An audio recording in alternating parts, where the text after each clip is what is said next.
ಕಳೆದ ಕ್ಲಾಸಿನಲ್ಲಿ ನದಿ ಎಂದರೇನು, ನದಿಯ ಅವಸ್ಥೆಗಳನ್ನು ಅಧ್ಯಯನ ಮಾಡಿದ್ದೆವು. ಕರ್ನಾಟಕ ರಾಜ್ಯದಲ್ಲಿ ಒಟ್ಟು ನದಿ ವ್ಯವಸ್ಥೆಗಳ ಸಂಖ್ಯೆ ಎಷ್ಟು ಇದೆ ಅದನ್ನು ಡಿಸ್ಕಸ್ ಮಾಡಿದ್ದೆವು. ಕರ್ನಾಟಕ ರಾಜ್ಯದಲ್ಲಿ ಕಂಡುಬರುವ ಒಟ್ಟು ನದಿ ಅವಸ್ಥೆಗಳ ಸಂಖ್ಯೆ ಎಷ್ಟು? ನದಿ ಅವಸ್ಥೆಗಳದ ಕರ್ನಾಟಕ ರಾಜ್ಯದಲ್ಲಿ A, B, C, D.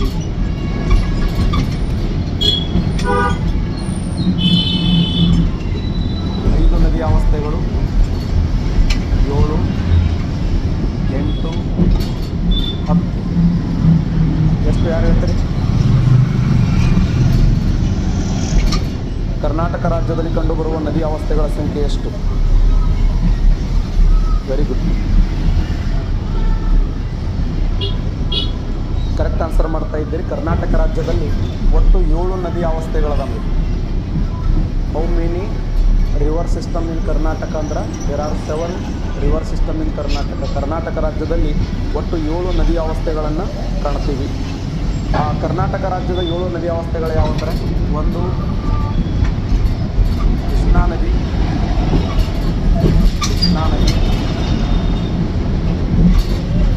2 Kaveri ನದಿ, 3 ಗೋದಾವರಿ,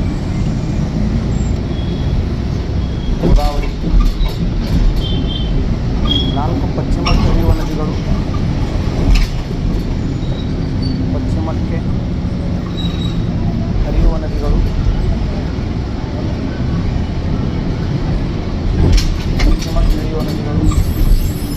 ಮತ್ತು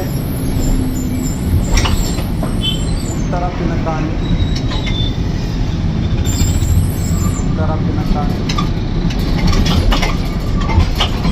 ಮತ್ತು ದಕ್ಷಿಣ ಪಿನಕಾಣಿ,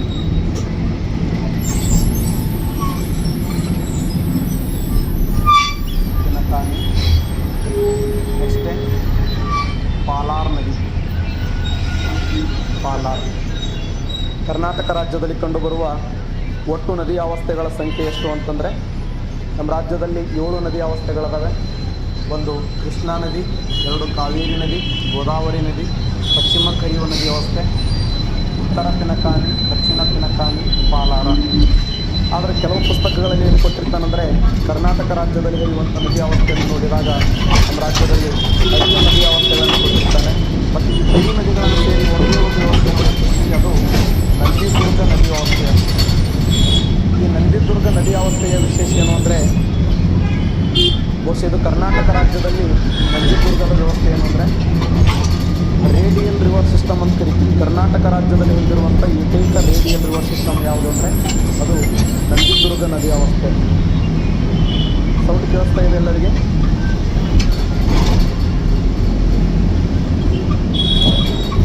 ಓಕೆ, ಆಲ್ರೆಡಿ ನಾವು ಕರ್ನಾಟಕ ರಾಜ್ಯದ ನದಿಗಳ ಅವಸ್ಥೆ ನೋಡಿದಾಗ ಮಹಾನದಿಯ ಬಗ್ಗೆ, ಮಹದಾಯಿ ಬಗ್ಗೆ ಡಿಸ್ಕಸ್ ಮಾಡಿದ್ದೇವೆ. ಮಹದಾಯಿ, ಇದನ್ನು ಕರ್ನಾಟಕದಲ್ಲಿ ಮಹದಾಯಿ ಅಂತ ಕರೆದರೆ ಗೋವಾ ರಾಜ್ಯದಲ್ಲಿ ಮಾಂಡೋವಿ ಅಂತೇಳಿ ಕರಿತೀವಿ. ಕರ್ನಾಟಕದಲ್ಲಿ ಮಹದಾಯಿ ಆದರೆ ಗೋವಾದಲ್ಲಿ ಮಾಂಡೋವಿ.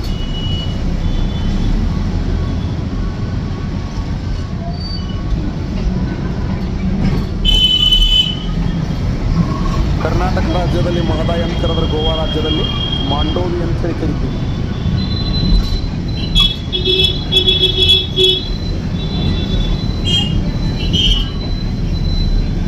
ಕರ್ನಾಟಕ ಹಾಗೂ ಗೋವಾ ರಾಜ್ಯಗಳ ಮಧ್ಯೆ ವಿವಾದಾತ್ಮಕವಾಗಿರುವಂಥ ನದಿ ಅಂದರೆ ಮಹದಾಯಿ. ಇನ್ನು ಕರ್ನಾಟಕ ರಾಜ್ಯದ ಇನ್ನೊಂದು ಪ್ರಮುಖವಾಗಿರುವಂಥ ನದಿ ಯಾವುದಂದ್ರೆ ಕಾಳಿ ನದಿ. ಈ ಕಾಳಿ ನದಿ ಎಲ್ಲಿ ಜನ್ಮ ತಾಳುತ್ತಂದರೆ ಉತ್ತರ ಕನ್ನಡ ಜಿಲ್ಲೆಯಲ್ಲಿ ಜನ್ಮ ತಾಳುತ್ತೆ. ಉತ್ತರ ಕನ್ನಡ ಜಿಲ್ಲೆ ಯಾವ ಸ್ಥಳದಲ್ಲಿ ಜನ್ಮ ತಾಳುತ್ತಂದರೆ ಸೂಪ ಎಂಬ ಸ್ಥಳದಲ್ಲಿ ಜನ್ಮ ತಾಳುತ್ತೆ. ಉತ್ತರ ಕನ್ನಡ ಜಿಲ್ಲೆಯ ಸೂಪ ಎಂಬ ಸ್ಥಳದಲ್ಲಿ ಜನ್ಮ ತಾಳಿ ಅದೇ ಜಿಲ್ಲೆಯ ಕಾರವಾರದ ಮೂಲಕ ಅರಬ್ಬಿ ಸಮುದ್ರವನ್ನು ಸೇರುತ್ತದೆ. ಇದು ಕ್ವಶನ್ ಆಗಿದೆ. ಉತ್ತರ ಕನ್ನಡ ಜಿಲ್ಲೆಯ ಸೂಪ ಎಂಬ ಸ್ಥಳದಲ್ಲಿ ಹುಟ್ಟಿ ಅದೇ ಜಿಲ್ಲೆಯ ಕಾರವಾರದ ಮೂಲಕ ಅರಬ್ಬಿ ಸಮುದ್ರವನ್ನು ಸೇರುವಂಥ ನದಿ ಯಾವುದಂದ್ರೆ ಕಾಳಿ ನದಿ. ಕಾಳಿ ನದಿಯ ಒಟ್ಟು ಉದ್ದ ಎಷ್ಟು ಅಂದರೆ 184 ಕಿಲೋಮೀಟರ್ ಲೆಂತ್. ಒಟ್ಟು ಇದರ ಉದ್ದ ಎಷ್ಟು ಅಂತಂದ್ರೆ 184 ಕಿಲೋಮೀಟರ್ ಉದ್ದವಾಗಿದೆ. ಕಾಳಿ ನದಿ. ಈ ನದಿ ನಿರ್ಮಾಣ ಮಾಡಿದ ಎರಡು ಪ್ರಮುಖವಾಗಿರುವಂಥ ಜಲಪಾತಗಳು ಯಾವುವಂದ್ರೆ, ಒಂದು ಸಾತೋಡು ಜಲಪಾತ, ಇನ್ನೊಂದು ಲಾಲಗೂಡೆ ಜಲಪಾತ. ಎರಡು ಫೇಮಸ್ ಆಗಿರುವಂಥ ಜಲಪಾತಗಳನ್ನು ಸೃಷ್ಟಿ ಮಾಡಿದೆ. ಕಾಳಿ ನದಿ ನಿರ್ಮಾಣ ಮಾಡಿದ ಎರಡು ಪ್ರಮುಖವಾಗಿರುವಂಥ ಜಲಪಾತಗಳು ಯಾವುದಂದ್ರೆ, ಒಂದು ಸಾತೋಡ ಜಲಪಾತ, ಇನ್ನೊಂದು ಲಾಲಗೂಡೆ ಜಲಪಾತ. ಕಾಳಿ ನದಿಗೆ ಅಡ್ಡಲಾಗಿ ಕಟ್ಟಿದಂಥ ಅಣೆಕಟ್ಟು ಸೂಪಾ ಅಣೆಕಟ್ಟು. ಇದರ ವಿಶೇಷ ಏನಂದರೆ, ಸುಮಾರು 101 ಮೀಟರ್ ಎತ್ತರವಾಗಿದ್ದು ಕರ್ನಾಟಕ ರಾಜ್ಯದ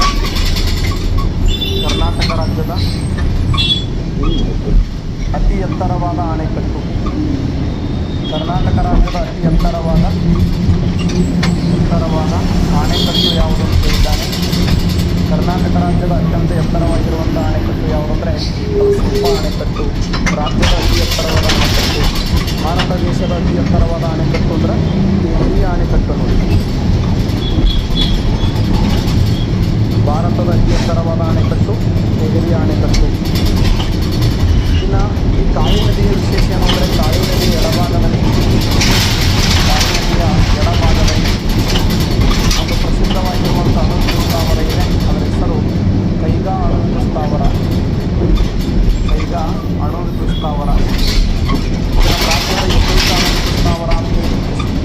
ಕರ್ನಾಟಕ ರಾಜ್ಯದ ಏಕೈಕ ಅಣುವಿದ್ಯುತ್ ಸ್ಥಾವರ ಅಂದರೆ ಅದು ಕೈಗಾ ಅಣುವಿದ್ಯುತ್ ಸ್ಥಾವರ. ಕಾಳಿ ನದಿ ಎಡಭಾಗದಲ್ಲಿದ್ದು ಸ್ಥಾಪನೆಯಾಗಿರುವಂಥ ವರ್ಷ ಯಾವುದಂದ್ರೆ 2000ರಲ್ಲಿ ಸ್ಥಾಪನೆಯಾಗಿದೆ. ಸುಮಾರು 4 ಘಟಕಗಳದವ ಉತ್ಪಾದನೆ ಮಾಡುತ್ತೆ. ಸುಮಾರು 963 ದಿನಗಳ ಕಾಲ ಸತತವಾಗಿ ಜಲವಿದ್ಯುತ್ತನ್ನು ಅಣುವಿದ್ಯುತ್ತನ್ನು ಉತ್ಪಾದಿಸುವುದರ ಮೂಲಕ ಇಡೀ ಭಾರತ ದೇಶದಲ್ಲಿ ದಾಖಲೆ ಇತಿಹಾಸವನ್ನು ಬೆಳೆದಂಥ ಒಂದು ಅಣುವಿದ್ಯುತ್ ಸ್ಥಾವರ ಅಂದರೆ ಅದು ಕೈಗಾ ಅಣುವಿದ್ಯುತ್ ಸ್ಥಾವರ. ಇಲ್ಲಿ ವಿದ್ಯುತ್ತನ್ನು ಯಾವ ಥರ ಉತ್ಪಾದನೆ ಮಾಡಲಾಗುತ್ತದೆ ಅಂದರೆ, ವಿದಳನ ಸೌರಮಂಡಲದಲ್ಲಿ ನಡೆಯುವ ಪ್ರಕ್ರಿಯೆಯನ್ನು ಸೌರಮಂಡಲದಲ್ಲಿ ಸಮ್ಮಿಲನ ಕ್ರಿಯೆ ನಡೆದರೆ ಇಲ್ಲಿ ವಿದಳನದ ಪ್ರಕ್ರಿಯೆ ನಡೀತದೆ. ಅಣು ಅದಿರುಗಳನ್ನು ಬಳಸಿಕೊಂಡು ಆ ಅಣು ಅದಿರುಗಳ ಮೂಲಕ ವಿದಳನದ ಮೂಲಕ ಅಪಾರ ಪ್ರಮಾಣದಲ್ಲಿ ವಿದ್ಯುತ್ತನ್ನು ಉತ್ಪಾದನೆ ಮಾಡಲಾಗುತ್ತದೆ. ಈ ಥರ ನಮ್ಮ ದೇಶದ ಉತ್ತರ ಪ್ರದೇಶದ ನರೋರ ಆಗಿರ್ಬೋದು, ಮಹಾರಾಷ್ಟ್ರದ ತಾರಾಪುರ ಆಗಿರ್ಬೋದು, ಗುಜರಾತ್ ರಾಜ್ಯದ ಕತ್ರಪಾರ ಆಗಿರ್ಬೋದು, ಆಮೇಲೆ ತಮಿಳುನಾಡಿನ ಕುಡಂಬುಲಂ ಆಗಿರ್ಬೋದು, ಕಲ್ಪಕ್ಕಂ ಆಗಿರ್ಬೋದು, ರಾಜಸ್ಥಾನದ ರಾವತ್ಬಟ್ ಅಥವಾ ನರೋರ ಅಂತೇಳಿ ಕರಿತೀವಿ. ಅವೆಲ್ಲವೂ ಕೂಡ ನಮ್ಮ ದೇಶದಲ್ಲಿ ಕಂಡುಬರುವಂಥ ಅತ್ಯಂತ ಪ್ರಮುಖವಾದ ಅಣುವಿದ್ಯುತ್ ಸ್ಥಾವರಗಳು ಅಂತೇಳಿ ಗುರುತಿಸ್ತೀವಿ. ಹಾಗಾದರೆ ಕಾಳಿ ನದಿ ಎಡಭಾಗದಲ್ಲಿ, ಇದು ಭಾಳ ಸಲ ರಿಪೀಟ್ ಆಗಿರುವಂಥ ಪ್ರಶ್ನೆ, ಕಾಳಿ ನದಿಯ ಎಡಭಾಗದಲ್ಲಿ ಕಂಡುಬರುವ ಪ್ರಸಿದ್ಧವಾದ ಅಣುವಿದ್ಯುತ್ ಸ್ಥಾವರ ಯಾವುದಂದ್ರೆ ಅದು ಕೈಗಾ ಅಣುವಿದ್ಯುತ್ ಸ್ಥಾವರ ಅಂತೇಳಿ ಇನ್ನು ಇನ್ನೊಂದು ಅತ್ಯಂತ ಪ್ರಮುಖವಾಗಿರುವಂಥ ನದಿ ಯಾವುದಂದರೆ ಶರಾವತಿ ನದಿ.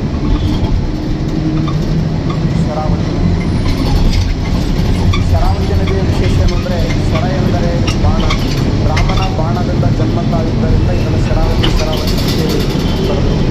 ಇದು ಕರ್ನಾಟಕ ರಾಜ್ಯದ ಪಶ್ಚಿಮಾಭಿಮುಖವಾಗಿ ಹರಿಯುವ ಇನ್ನೊಂದು ಅತ್ಯಂತ ಪ್ರಮುಖವಾಗಿರುವಂಥ ನದಿ ಯಾವುದಂದ್ರೆ ಶರಾವತಿ ನದಿ.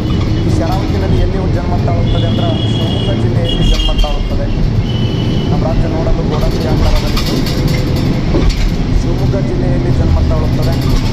ಈ ಶಿವಮೊಗ್ಗ ಜಿಲ್ಲೆಯಲ್ಲಿ ಜನ್ಮ ತಾಳಿ ಉತ್ತರ ಕನ್ನಡ ಜಿಲ್ಲೆಯ ಹೊನ್ನಾವರ ಪಟ್ಟಣದ ಮೂಲಕ ಅರಬ್ಬಿ ಸಮುದ್ರವನ್ನು ಸೇರುತ್ತದೆ. ಶರಾವತಿ ನದಿ ಶಿವಮೊಗ್ಗ ಜಿಲ್ಲೆಯ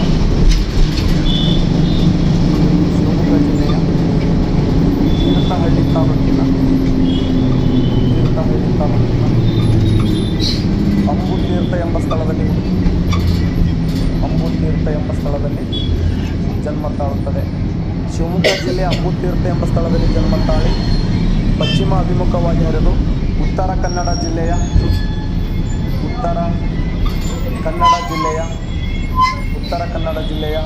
ಹೊನ್ನಾವರ ಪಟ್ಟಣದ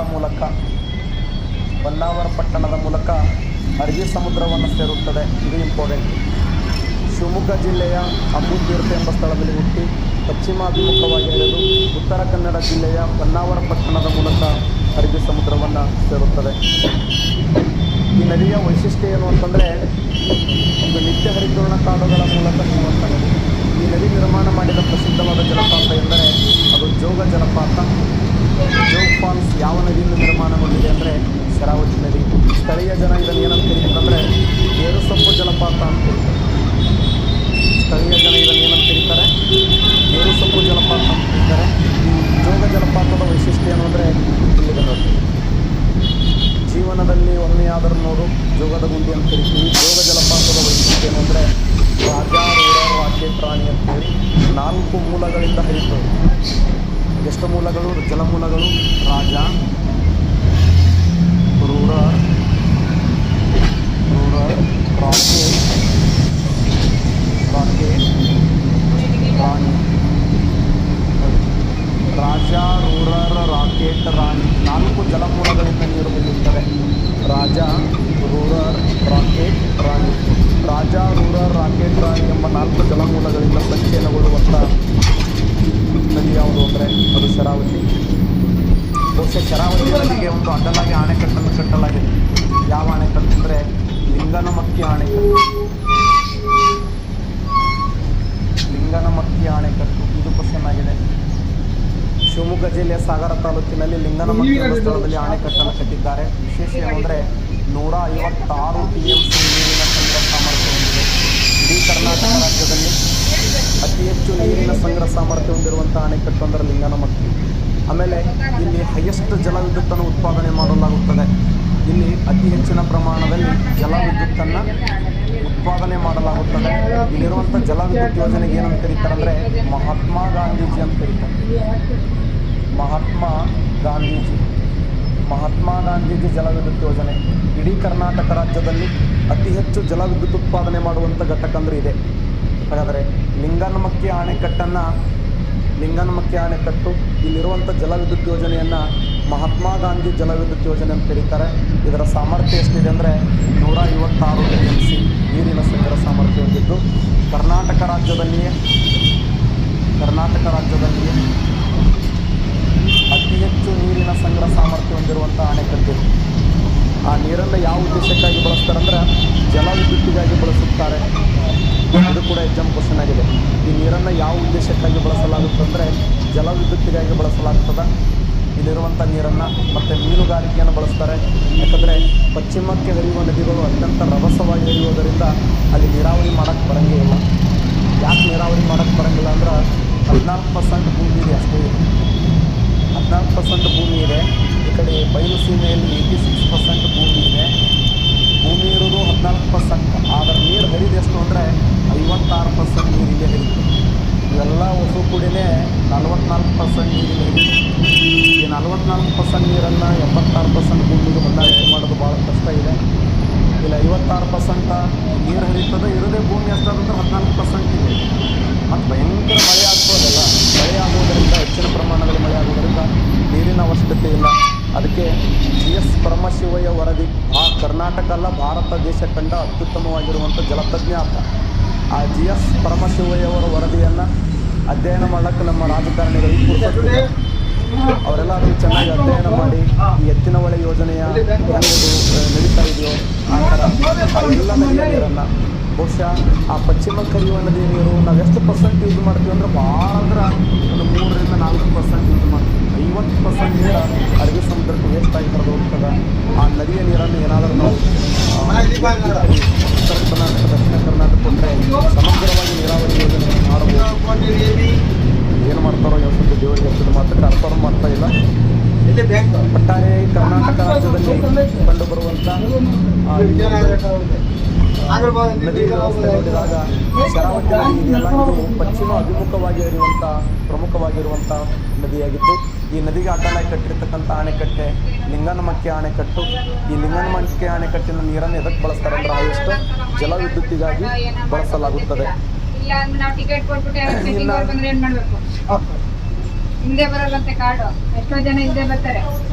ಮತ್ತೊಂದು ಅದ್ಭುತವಾಗಿರುವಂಥ ನದಿ ಯಾವುದಂದ್ರೆ ನೇತ್ರಾವತಿ ನದಿ.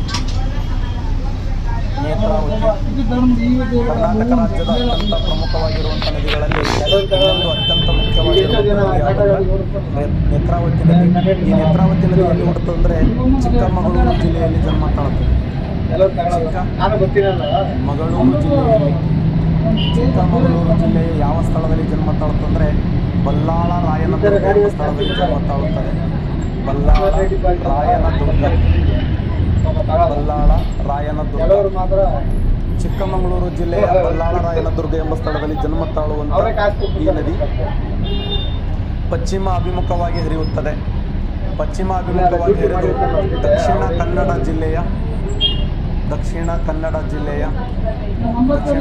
ಜಿಲ್ಲೆಯ ಕೊಡಿಯಾಲ ಬಲೈ ಎಂಬ ಸ್ಥಳದಲ್ಲಿ ಈ ಕೊಡಿಯಾಲ ಬಲೈ ಎಂಬ ಸ್ಥಳದಲ್ಲಿ ಏನನ್ನು ಸೇರುತ್ತಂದ್ರೆ ಅರಬ್ಬಿ ಸಮುದ್ರವನ್ನು ಸೇರುತ್ತದೆ. ಚಿಕ್ಕಮಗಳೂರು ಜಿಲ್ಲೆಯ ಬಲ್ಲಾಳ ರಾಯನದುರ್ಗ ಎಂಬ ಸ್ಥಳದಲ್ಲಿ ಹುಟ್ಟುವಂತ ಈ ನದಿ ಚಿಕ್ಕಮಗಳೂರು ಜಿಲ್ಲೆಯ ಬಲ್ಲಾಳ ರಾಯನದುರ್ಗ ಎಂಬ ಸ್ಥಳದಲ್ಲಿ ಹುಟ್ಟುವ ಈ ನದಿ ದಕ್ಷಿಣ ಕನ್ನಡ ಜಿಲ್ಲೆಯ ಕೊಡಿಯಾಲ ಬಲೈ ಎಂಬ ಸ್ಥಳದ ಮೂಲಕ ಅರಬ್ಬಿ ಸಮುದ್ರವನ್ನು ಸೇರುತ್ತದೆ. ಪ್ರಶ್ನೆ ಕೇಳಿದ್ದಾರೆ, ನೇತ್ರಾವತಿ ಯಾವ ಪುಣ್ಯ ಕ್ಷೇತ್ರದ ಮೇಲೆ ಹರಿದು ಹೋಗುತ್ತದೆ ಅಂದರೆ ಧರ್ಮಸ್ಥಳದ ಮೇಲೆ ಹರಿದು ಹೋಗುತ್ತದೆ. ಧರ್ಮಸ್ಥಳ ಶ್ರೀಮಂಜುನಾಥ ದೇವಸ್ಥಾನ, ಧರ್ಮಸ್ಥಳ ಅಣ್ಣಪ್ಪ ದೇವಸ್ಥಾನ ಪೂಜನೀಯ ದೇವರುಗಳನ್ನು ಆ ಭಾಗದಲ್ಲಿ ಪೂಜಿಸ್ತೀವಿ. ಅಂತ ಪವಿತ್ರವಾಗಿರುವಂಥ ಧರ್ಮಸ್ಥಳದ ಮೇಲೆ ಹಾದು ಹೋಗುವ ಹೆಮ್ಮೆಯ ನದಿ ಅಂದರೆ ನೇತ್ರಾವತಿ. ಇಂಥ ನೇತ್ರಾವತಿ ನದಿಯ ಒಟ್ಟು ಉದ್ದ ಎಷ್ಟಿದೆ ಅಂದರೆ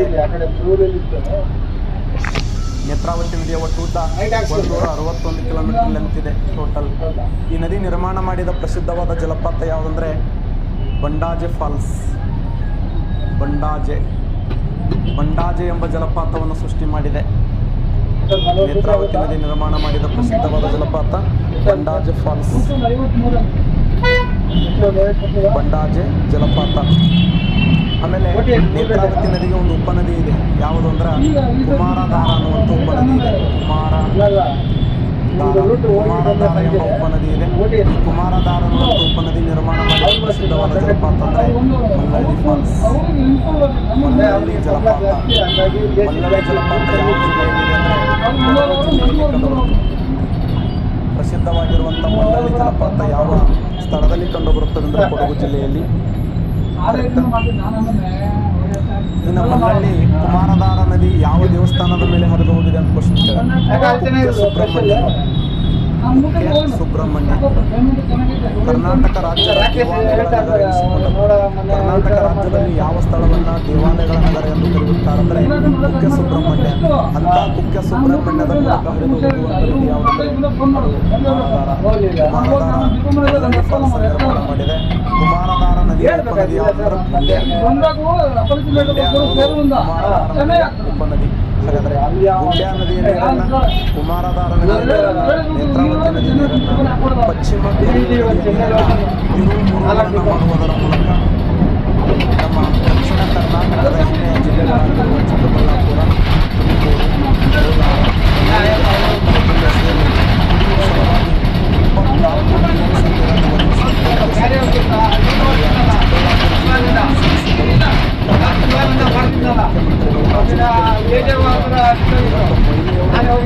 ಕಲ್ಪನೆಯನ್ನು ಕೊಡ್ತಾರೆ.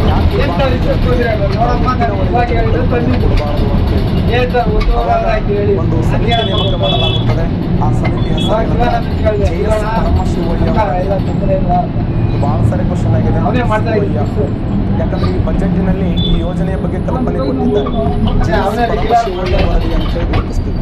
ಹಾಗಾದ್ರೆ ಈ GS ಪರಮಶಿವಯ್ಯ ವರದಿಯ ಪ್ರಕಾರ very very important. GS Paramashivaiah ವರದಿಯ ಪ್ರಕಾರ ನೇತ್ರಾವತಿಯ ನದಿಯ ನೀರನ್ನು ಎತ್ತಿನ ಹೊಳೆ ಯೋಜನೆ ಅನ್ನುವಂಥ ಒಂದು ಅದ್ಭುತವಾಗಿರುವಂಥ ಕಲ್ಪನೆಯನ್ನು ಕೊಟ್ಟು ಈಗಾಗಲೇ ಸುಮಾರು 70% 80% ಯೋಜನೆ ಕಂಪ್ಲೀಟ್ ಆಗಿದೆ. ಮುಂದಿನ ದಿನಮಾನಗಳಲ್ಲಿ ಯಶಸ್ವಿಯಾದರೆ ನಮ್ಮ ಹೆಮ್ಮೆಯ ಸಿಲಿಕಾನ್ ಸಿಟಿ ಆಗಿರುವಂಥ ಬೆಂಗಳೂರಿಗೆ ಕುಡಿಯುವ ನೀರಿನ ಸೌಲಭ್ಯವನ್ನು ಈ ಯೋಜನೆ ಸಾಧ್ಯ ಇದೆ. ನಾನು ಅದೇ ಹೊಸ ಹುಡುಗರಿಗೆ ಹೇಳೋದಪ್ಪ, ನನ್ನ ಜೊತೆ ಇರ್ತಾರಲ್ಲ 2 ದಿವಸ ಟ್ರೈನಿಂಗ್ ಗೊತ್ತಾಗ್ಬಿಡ್ತದೆ ಡ್ರೈವಿಂಗ್ ಹಿಂಗೆ ಅಂತ. ಏನಾದ್ರು ಪಶ್ಚಿಮ ಅಭಿಮುಖವಾಗಿರುವಂಥ ಅತ್ಯಂತ ಪ್ರಮುಖವಾದಂಥ ನದಿಗಳು. ಇನ್ನು ನೆಕ್ಸ್ಟ್ ನದಿ ಹೋಗೋಣ ಸ್ನೇಹಿತರೆ.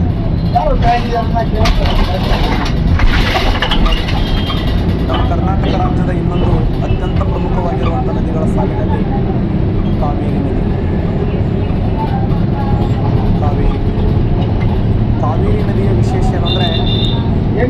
ರೂಪಾಯಿ ಒಂದು ಕಾವೇರಿ ದಿನಕ್ಕೆ ನದಿಯನ್ನು ಕರ್ನಾಟಕ ರಾಜ್ಯದ ಜೀವನದಿ ಅಂತ ಕರೀತಾರೆ. ಕನ್ನಡದ ಗಂಗೆ ಕರ್ನಾಟಕ ರಾಜ್ಯದ ಜೀವನದಿ ಅಂದರೆ ಕಾವೇರಿ. ಕನ್ನಡದ ಹೆಮ್ಮೆ ಕರ್ನಾಟಕ ರಾಜ್ಯದ ಜೀವನದಿ ಕಾವೇರಿ. ಎಲ್ಲಿ ಜನ್ಮ ತಾಳುತ್ತದೆ ಕಾವೇರಿ ಅಂದರೆ ಕೊಡಗು ಜಿಲ್ಲೆಯ ಬ್ರಹ್ಮಗಿರಿ ಬೆಟ್ಟದ ಬ್ರಹ್ಮಗಿರಿ ಬೆಟ್ಟದ ತಲಕಾವೇರಿ ಎಂಬ ಸ್ಥಳದಲ್ಲಿ ಜನ್ಮ ತಾಳುತ್ತದೆ. ಕೊಡಗು ಜಿಲ್ಲೆಯ ಬ್ರಹ್ಮಗಿರಿ ಬೆಟ್ಟದ ತಲಕಾವೇರಿ ಎಂಬ ಸ್ಥಳದಲ್ಲಿ ಜನ್ಮ ತಾಳುತ್ತದೆ ಈ ನದಿ. ಕೊಡಗು ಜಿಲ್ಲೆಯ ಬ್ರಹ್ಮಗಿರಿ ಬೆಟ್ಟದ ತಲಕಾವೇರಿ ಎಂಬ ಸ್ಥಳದಲ್ಲಿ ಜನ್ಮ ತಾಳಿ ತಮಿಳುನಾಡಿನ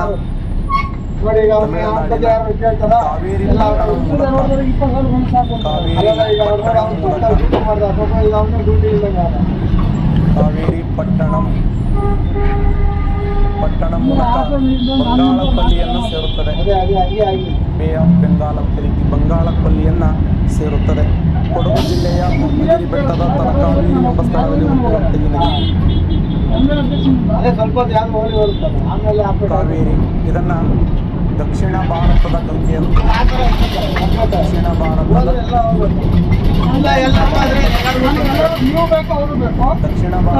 ಗಂಗೆ ಅಂತ ಕರೀತಾರೆ. ಕರ್ನಾಟಕ ರಾಜ್ಯದ ಪವಿತ್ರವಾದ ನದಿ. ಕರ್ನಾಟಕ ರಾಜ್ಯದಲ್ಲಿ ಪವಿತ್ರವಾದ ನದಿ. ಕರ್ನಾಟಕ ರಾಜ್ಯದ ಅತಿ ಉದ್ದವಾದ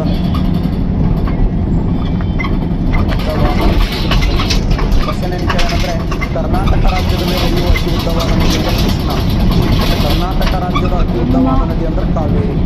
ಕಾವೇರಿ ಕೊಡಗು ಜಿಲ್ಲೆಯ ಬ್ರಹ್ಮಗಿರಿ ಬೆಟ್ಟದ ತಲಕಾವೇರಿ ತಮಿಳುನಾಡಿನ ಕಾವೇರಿ ಪಟ್ಟಣ ಮೂಲಕ ಬಂಗಾಳಕೊಲ್ಲಿಯನ್ನು ಸೇರುವಂಥ ಕಾವೇರಿ ನದಿ. ಇದರ ಒಟ್ಟುದ್ದ 850 ಕಿಲೋಮೀಟರ್. ಮತ್ತು ಕರ್ನಾಟಕ ರಾಜ್ಯದಲ್ಲಿ ಇದರ ಉದ್ದ 383 ಕಿಲೋಮೀಟರ್. ಕರ್ನಾಟಕ ರಾಜ್ಯದಲ್ಲಿ 383 ಕಿಲೋಮೀಟರ್. ಇದರ ಒಟ್ಟು ಲೆಂತ್ ಎಷ್ಟಿದೆ ಅಂದರೆ 850 ಕಿಲೋಮೀಟರ್ ಇದರ ಉದ್ದ ಇದೆ. ಇಂಥ ಕಾವೇರಿ ನದಿ ಎಷ್ಟು ರಾಜ್ಯಗಳ ಮಧ್ಯೆ ವಿವಾದ ಇದೆ ಅಂತ ಕ್ವಶನ್ ಕೇಳಿದ್ದಾನೆ. ಎಷ್ಟು ರಾಜ್ಯಗಳ ಮಧ್ಯೆ ವಿವಾದ ಇದೆ ಅಂದರೆ ಸುಮಾರು 4 ರಾಜ್ಯಗಳ ಮಧ್ಯೆ ವಿವಾದ ಇದೆ. 4 ರಾಜ್ಯಗಳು ಯಾವುವು? ಒಂದು ಕರ್ನಾಟಕ, 2 ತಮಿಳುನಾಡು, 3 ಕೇರಳ, 4ನೇದು ಪಾಂಡಿಚೇರಿ.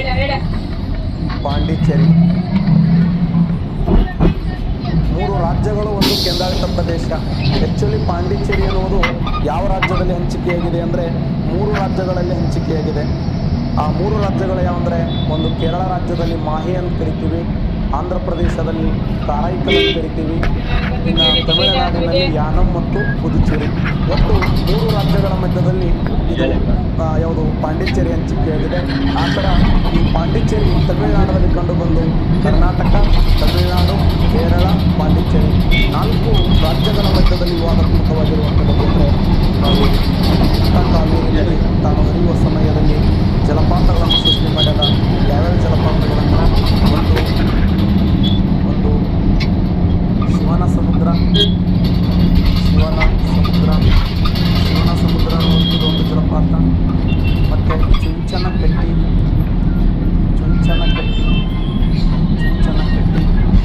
ಮತ್ತು ಹೊಗೆನಕಲ್ಲು.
ಆದಿರಂಗ ಮಧ್ಯರಂಗ ಅಂತ್ಯರಂಗ ಅಂತ ಹೇಳ್ತಾರೆ. ಆದಿರಂಗ ಮಧ್ಯರಂಗ ಅಂತ್ಯರಂಗ ಎಂದು ಕರೆಯುತ್ತಾರೆ. ಶ್ರೀರಂಗಪಟ್ಟಣ ಇದು ಟಿಪ್ಪು ಸುಲ್ತಾನ ತನ್ನ ರಾಜಧಾನಿಯನ್ನಾಗಿ ಘೋಷಣೆ ಮಾಡಿಕೊಂಡಿದ್ದ. ಈ ಟಿಪ್ಪು ಸುಲ್ತಾನ ತನ್ನ ರಾಜಧಾನಿಯನ್ನು ಶ್ರೀರಂಗಪಟ್ಟಣವನ್ನು ಘೋಷಣೆ ಮಾಡಿಕೊಂಡಿದ್ದ. ಅಷ್ಟೇ ಅಲ್ಲ, ಶ್ರೀರಂಗಪಟ್ಟಣ ಇದನ್ನು ದರಿಯಾ ದೌಲತ್ ಅಂತ ಹೇಳಿ ಕರೀತಿದ್ದ. ಅಲ್ಲಿರುವಂಥ ಅರಮನೆ ಜಾಫರ್ಬಾದ್ ಅಂತ ಹೇಳಿ ಕರೀತಿದ್ದ. ಶ್ರೀರಂಗಪಟ್ಟಣ, ಶಿವನ ಸಮುದ್ರ, ಶ್ರೀರಂಗಂ ಇವು 3 ಅನುಕ್ರಮವಾಗಿರುವಂಥ ಪ್ರಮುಖವಾದಂಥ ದ್ವೀಪಗಳು ಅಂತೇಳಿ. ಇನ್ನು ಕಾವೇರಿ ನದಿ ಇನ್ನೊಂದು ವಿಶೇಷ ಏನು ಅಂತಂದರೆ, ಕಾವೇರಿ ನದಿ ತಾನು ಸಂಚಯನಗೊಳ್ಳುವಾಗ ಇದಕ್ಕೆ 2 ಅಣೆಕಟ್ಟುಗಳನ್ನು ಕಟ್ಟಲಾಗಿದೆ. ಕರ್ನಾಟಕ ರಾಜ್ಯದಲ್ಲಿ ಕಟ್ಟಿದಂಥ ಹೆಮ್ಮೆಯ ಅಣೆಕಟ್ಟು KRS ಅಣೆಕಟ್ಟು. KRS ಅಂದರೆ ಕೃಷ್ಣರಾಜಸಾಗರ. ಕ್ವಶನ್ ಕೇಳಿದ್ದಾನೆ, ಎಷ್ಟನೇ ಕೃಷ್ಣರಾಜಸಾಗರ ಅಂದರೆ 4ನೇ ಕೃಷ್ಣರಾಜಸಾಗರ. ಯಾಕಂದರೆ ನಾಲ್ವಡಿ ಕೃಷ್ಣರಾಜ ಒಡೆಯರ ಕನಸದು. ಆ ನನಸು ಮಾಡಿದವರು ಯಾರು ಅಂತಂದರೆ sir M Visvesvaraya. Sir Mokshagundam ವಿಶ್ವೇಶ್ವರಯ್ಯವರು ಮಂಡ್ಯ ಜಿಲ್ಲೆಯ ಶ್ರೀರಂಗಪಟ್ಟಣ ತಾಲೂಕಿನ ಕನ್ನಂಬಾಡಿ ಎಂಬ ಸ್ಥಳದಲ್ಲಿ ಈ ಅಣೆಕಟ್ಟನ್ನು ಕಟ್ತಾರೆ. ಸುಮಾರು 152 ಸ್ವಯಂ ಚಾಲಿತ ಬಾಗಿಲುಗಳು. ಇಡೀ ನಮ್ಮ ಭಾರತ ದೇಶದ ಹೆಮ್ಮೆಯ ಅಣೆಕಟ್ಟು ಕನ್ನಂಬಾಡಿ ಅಣೆಕಟ್ಟು. ಕನ್ನಂಬಾಡಿ ಅಣೆಕಟ್ಟು ಅಂದರೂ ಒಂದೇ, KRS ಅಣೆಕಟ್ಟು ಅಂದರೂ ಒಂದೇ. ಸ್ವಯಂ ಚಾಲಿತ ಬಾಗಿಲುಗಳನ್ನು ಒಳಗೊಂಡಿರತಕ್ಕಂಥ ಈ ಅಣೆಕಟ್ಟು ಯಾವ ಬ್ರಿಟಿಷ್ ಸರ್ಕಾರ ಅವಮಾನ ಮಾಡಿದ್ರು ಅಣೆಕಟ್ಟು ನೋಡಿ ಅವರೇ ಬಿದ್ದು ಒದ್ದೆಡಬಹುದು ಅಂಥ ಒಂದು ಅದ್ಭುತವಾದ ಅಣೆಕಟ್ಟು ಕನ್ನಂಬಾಡಿ ಅಣೆಕಟ್ಟು. ಈ ಅಣೆಕಟ್ಟಿನ ಸುತ್ತಲೂ ಒಂದು ಸುಂದರವಾದ ಬೃಂದಾವನ ಇದೆ. ಆ ಬೃಂದಾವನ ಯಾವ ಬೃಂದಾವನ ಅಂದರೆ ಜಮ್ಮು ಕಾಶ್ಮೀರದ ಶಾಲಿಮಾರ ಉದ್ಯಾನವನ ಹೋಲುವಂಥ ಬೃಂದಾವನ ಅದು. ಸರ್ ಮಿರ್ಜಾ ಇಸ್ಮಾಯಿಲ್ ಅವರು ಏನು ಮಾಡಿದ್ದಾರೆ ಅಂದರೆ ಖರ್ಚು ಇದೊಂದು ತೆಗೆದಬಿಡಮ್ಮ ಅಂತೇಳಿ ಒಂದು ಅದ್ಭುತವಾದಂಥ ಬೃಂದಾವನ ಕಟ್ತಾರೆ. ಅದನ್ನು ನೋಡಿ ಮಹಾತ್ಮ ಗಾಂಧೀಜಿಯವರು ತಮ್ಮ ಏನು ಯಂಗ್ ಇಂಡಿಯಾ ಅನ್ನುವಂಥ ಪತ್ರಿಕೆಯಲ್ಲಿ ನಾಕಂಡ ನಿಜವಾದ ರಾಮರಾಜ್ಯ ಅಂದರೆ ಮೈಸೂರು ಸಾಮ್ರಾಜ್ಯ, ನಾಲ್ವಡಿ ಕೃಷ್ಣರಾಜ ಒಡೆಯರನ್ನು ರಾಜರ್ಷಿ ಅಂತ ಕರೆದವರು ಯಾರು ಅಂದರೆ ಮಹಾತ್ಮ ಗಾಂಧೀಜಿಯವರು. ಇವತ್ತಿಗೂ ನಮಗೆ ಹೆಮ್ಮೆಯ ಅಣೆಕಟ್ಟು ಅಂದರೆ ಕನ್ನಂಬಾಡಿ ಅಣೆಕಟ್ಟು. ಯಾವಾಗ ನಾವು ಕನ್ನಂಬಾಡಿ ಅಣೆಕಟ್ಟನ್ನು ಕಟ್ಟಿದ್ದೇವೆ ಅವ್ರಿಗೆ ಸಮಾಧಾನ ಇಲ್ಲ. ಬ್ರಿಟಿಷರು ಏನು ಮಾಡಿಬಿಟ್ರು ಅಂದ್ರೆ ಅವರೊಂದು ಅಣೆಕಟ್ಟು ಕಟ್ತಾರೆ. ಅವರು ಕಟ್ಟಿದಂಥ ಅಣೆಕಟ್ಟಿನ ಹೆಸರು ಏನು ಅಂದರೆ, ಅವರು ಕಟ್ಟಿದ ಅಣೆಕಟ್ಟಿನ ಹೆಸರು ಯಾವುದು? ಮೆಟ್ಟೂರು ಜಲಾಶಯ. ಮೆಟ್ಟೂರು ಹೆಸರಂಗ ನೋಡಿ, ಮೆಟ್ಟೂರು ಜಲಾಶಯ. ಈ ಮೆಟ್ಟೂರು ಜಲಾಶಯವನ್ನು ಸ್ಥಳೀಯ ಜನ ಗ್ರ್ಯಾಂಡ್ ಸ್ಟ್ಯಾನ್ಲಿ ಅಣೆಕಟ್ಟು ಅಂತಲೂ ಕರೀತಾರೆ. ಗ್ರ್ಯಾಂಡ್ ಸ್ಟ್ಯಾನ್ಲಿ ಅಣೆಕಟ್ಟು ಅನ್ನುವಂಥದ್ದು ಒಂದು 2 ಸಪ್ರೇಟ್ ಆಗಿರುವಂಥ ಕಾಲುವೆಗಳನ್ನು ನಿರ್ಮಾಣ ಮಾಡಿದ್ದಾರೆ. ಇದನ್ನು ಒಳಗೊಂಡು ಗ್ರ್ಯಾಂಡ್ ಸ್ಟ್ಯಾನ್ಲಿ ಅಣೆಕಟ್ಟು 2017 ಇದು 2017 PSI ಕೇಳಿದಂಥ ಪ್ರಶ್ನೆ. ಗ್ರ್ಯಾಂಡ್ ಸ್ಟ್ಯಾನ್ಲಿ ಅಣೆಕಟ್ಟು ಅಂದರೂ ಒಂದೇ, ಮೆಟ್ಟೂರು ಜಲಾಶಯ ಅಂದರೂ ಒಂದೇ. ಈ ನದಿಗೆ ಅನೇಕ ಉಪನದಿಗಳನ್ನು ನೋಡ್ತೀವಿ. ಈ ನದಿಗೆ ಹೇಮಾವತಿ ಅನ್ನುವಂಥ ಉಪನದಿ ಇದೆ. ಹೇಮಾವತಿ ನದಿ ಉಪನದಿ ಯಾವಂತಾರೆ? ಯುಗುಚ್ಚಿ ಹಾಸನ ಜಿಲ್ಲೆಯಲ್ಲಿ ಬರುತ್ತದೆ.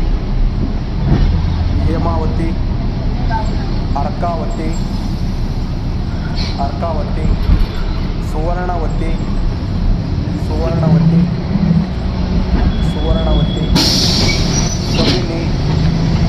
ಕಬಿನಿ, ಹಾರಂಗಿ, ಭವಾನಿ, ಸಿಂಸಾ, ಲೋಕಪಾವನಿ,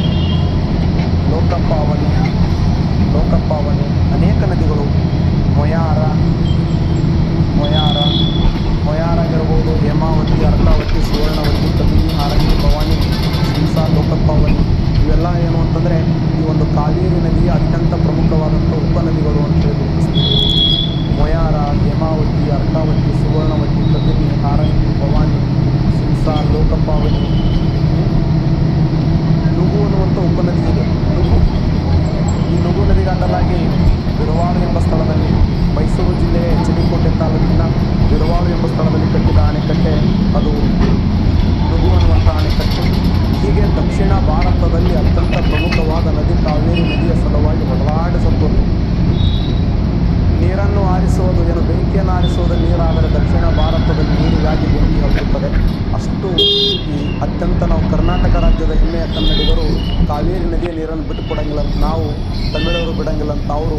ಅದರ ಸಲುವಾಗಿ ಸಂವಿಧಾನದ 262ನೇ ವಿಧಿಯ ಪ್ರಕಾರ 1956 ಅಂತರ್ಜಲ ವಿವಾದ ಕಾಯ್ದೆ ಅಂತ 2018ರಲ್ಲಿ ದೀಪಕ್ ಮಿಶ್ರಾ ವರದಿ ರಿಪೋರ್ಟ್ ಕೊಟ್ಟಿದೆ. ಏನು ಅಂದರೆ ಸುಮಾರು 404.25 TMC ನೀರನ್ನು ತಮಿಳುನಾಡಿಗೆ, ಸುಮಾರು 284.75 TMC ಟಿ ಎಂ ಸಿ ನೀರನ್ನು ಕರ್ನಾಟಕ ರಾಜ್ಯಕ್ಕೆ, ಸುಮಾರು